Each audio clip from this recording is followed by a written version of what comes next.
Hello, guys. We're back.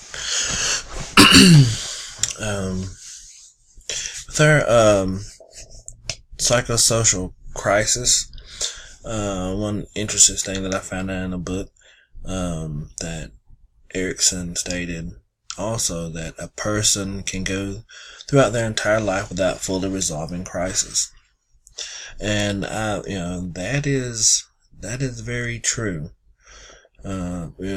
You can live life with a lot of regrets. And I think that the regrets can facilitate despair over the course of time and can cause depression throughout lives, especially if someone dies and you didn't get to say everything that you may needed to say, or something happens and you don't get to fully apologize to that person.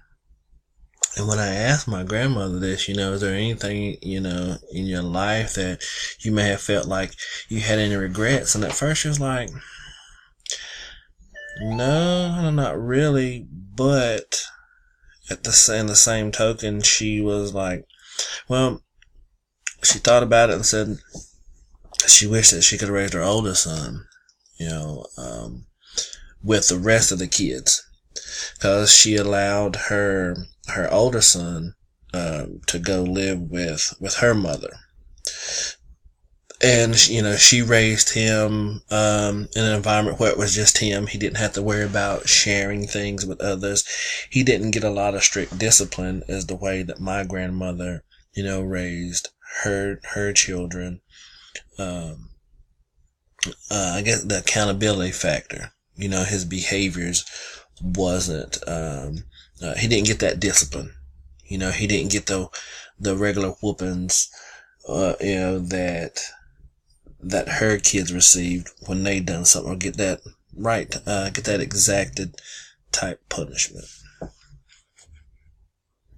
So she said that's probably about one of her biggest regrets. But in the end, he turned out to work hard and do for others and things. But she just wished that she could have gave him a little bit more discipline, and maybe he wouldn't have went down a certain the path that he chose to go down.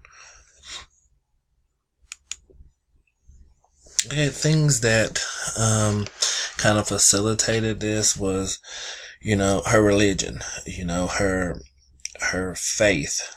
She's always deep in prayer. She's always in the church. She's always put God first. And she's like, if I ever have a problem, I give it to God. And God, you know, gives her, what she needs, and when she prays. And so that's a very big force that she drives in our family and that she relays on to us. Her age, she says as she got a little older and she got a little bit wiser, she started to see things, differently as the more as she developed and matured. Um, she was able to, recognize some of the things that she wished that she could have done then, um, but she wasn't, I guess, ready, or really acknowledge what was happening in the moment at that time. Now, her gender comes into play because she had the mentality and raised by her grandmother that, a woman's was to do what she had to do to provide for the family, to take care of the family, to do what she needed. She was always there for everybody. Her children, including me, even an adopted child, and everyone else in the community. So, um, you know, as a strong African American female, that was her mark.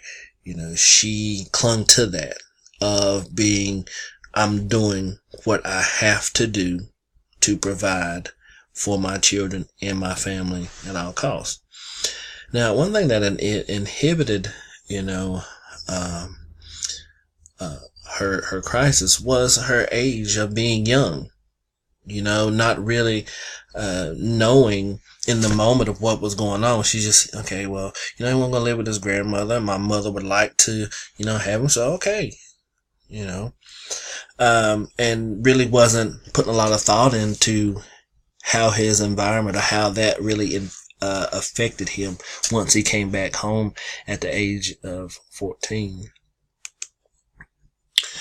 Um, and another, she when I asked about, about feeling oppressed, I gave her the definition of what oppressed was: if you're feeling mistreated or feel like, things have been unfair. She said no, she doesn't have no time for it. Racism and all that, she didn't have time for it. She put God in everything. And like I said, throughout this whole interview, God, it was all about God. It was all about, that driving force. And another thing, she stated that if she wanted something, she accomplished it. She went out and done it. I mean, there was never a gloomy doubt in her mind that what she set her mind to do, that she was not going to fail. Oops, sorry about that, guys. She wasn't going to fail at, what she was doing. She was going to make it work, and she was going after what she wanted. Using the ecological theory approach, I kind of went through and explained to her about what the micro, macro systems and everything were. I forgot the meso. Sorry about that. This one should be the meso. The second one instead of macro. I apologize for that. But with the micro, the church and family, friends, and the community all just came together and was there to give good support. There was never no bad ties, no distrust or types of negative feelings. Everybody was there for each other. They know they can go to one another, and there's that support. That helped, just get her through a lot of things as well. Now with her other system, the meso system, she said that with the work in the community, it was great interaction. It was positive. There was nothing that she could recall that was really negative or a type of influence that put any ill will, with any interactions. The EXO, the only thing that she really said about that is that the media, she feels that the media blows things out of proportion. And she's like, I don't watch a bunch of news. I listen to preaching. I watch about 3 or 4 preachers. And so she don't surround herself in the hype and let the media influence how she acts or reacts. And, that was a good thing. And I'm the same way. But with her macro system, once again, religion is the big force that has kept her, where she needed to be. And I should say, that her jobs helped her to provide for the family, and give them the support and stability, that was needed.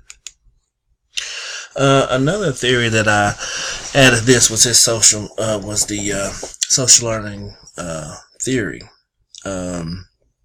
It's that people are active agents in their learning, and that I'm a big follower of that. That people learn by what they do, what they see, and what they hear.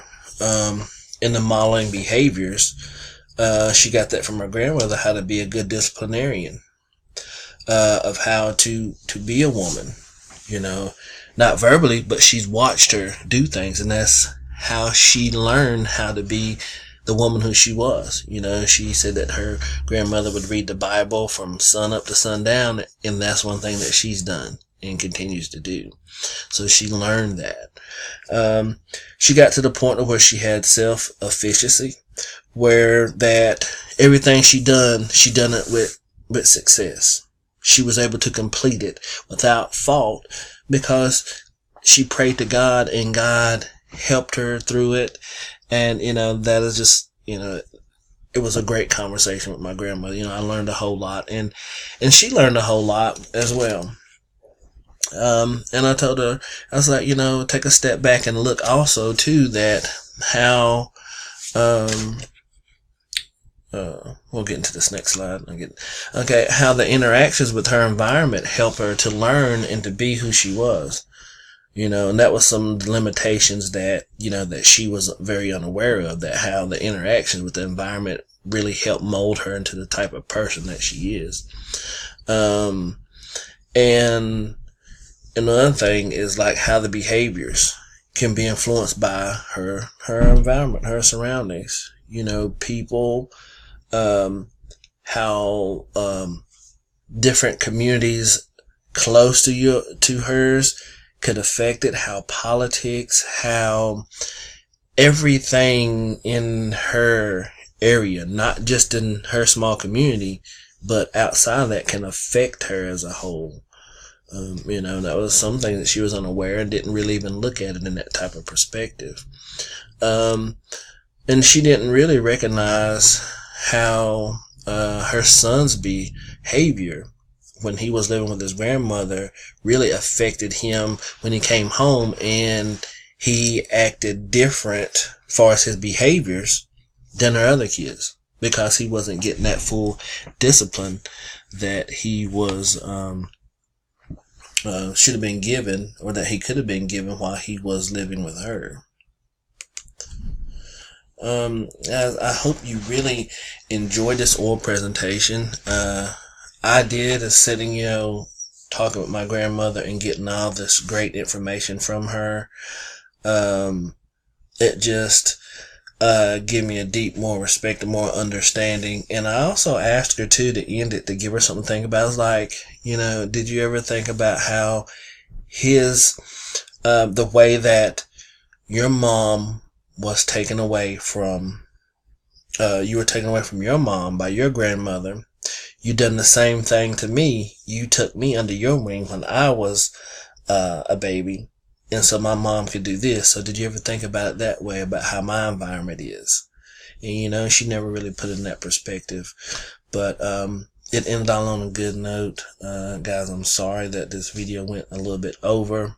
But when you get and talking to your grandmother and you got all this history, it's kind of hard to want to cut or sell things a little bit short. But thank you guys for listening, and I've had fun enjoying this class. All right, you guys have a blessed evening and a blessed career.